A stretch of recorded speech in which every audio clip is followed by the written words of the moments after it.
Meanwhile, voting in the 2016 election gets underway in about 13 hours from right now in the form of the caucuses in Iowa. Not only is it the start of the voting, it's also the start of Black History Month. Today is February 1st. Yep, welcome to February. For years, African Americans have overwhelmingly supported Democratic candidates for president.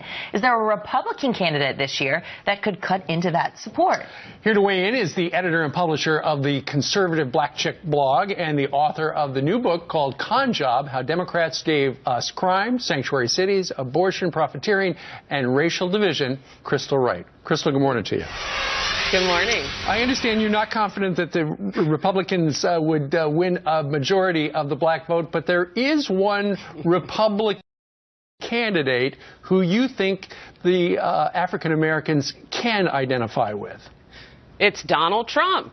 You know, Why is that? Many people probably don't like me saying that, because Donald Trump actually is the only person bothering to talk to black people and ask for their vote. He has a black spokesperson. You've seen her, Katrina Pearson. In his immigration plan, he talks about how deporting illegals is going to help black unemployment and create black jobs, not pander to Black Lives Matter. So he's the only one really talking to black voters, in my opinion, of the Republican side. Well, and earlier last year, he tried to court about 100 African-American evangelical pastors, and it didn't end exactly the way that he wanted to. However, he has been quite outspoken about the Oscars and the lack of diversity, so I guess he has that going for him. On the other side of the aisle, let's talk Democrats, and you have a theory that they are essentially buying the African-American vote. What do you mean? You know, I think it's so sad when it comes to the black vote. Blacks have shown a slavish support for the Democrat Party for over 50 years. And part of me wonders if the Republican Party should even bother asking for the black vote, because black Americans seem to like being political dummies. We're the only race that has voted lock, stock, and barrel for the same party for over 50 years. So, it's really on lockdown. And you know what? Hillary Clinton is already owning the black vote.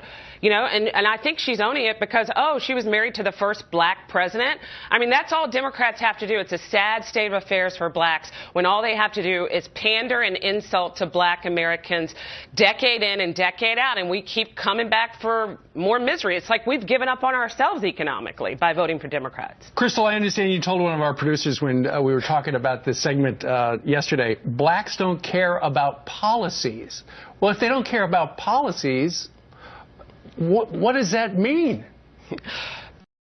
Americans only care about policies mildly if a black conservative runs. And that's the kiss of death. If a black conservative runs, a black candidate like Carson, Herman Cain, you can just kiss the black vote goodbye, in my opinion, because automatically blacks are going to call you an Uncle Tom. They're going to dismiss you outright. They might scrutinize your policies a little bit. But isn't it funny, Steve, that when a black liberal runs like Barack Obama, they just say, okay, we'll vote for you. We'll be dumb. We'll be stupid. We're just going to keep voting for you, even though our lives are worse under the first black president. Just because there's a D after their name, right? And the race. It's the race card, Steve. I can be a black liberal, and black voters won't even question my policies. Isn't that pathetic? I mean, can't we do better? Well, if you want to hear more of what Crystal has to say on this issue, check out her book. It's The Con Job: How Democrats Gave Us Crime, Sanctuary Cities, Abortion, Profiteering, and Racial Division. Thanks so much. Thanks. Have a great day.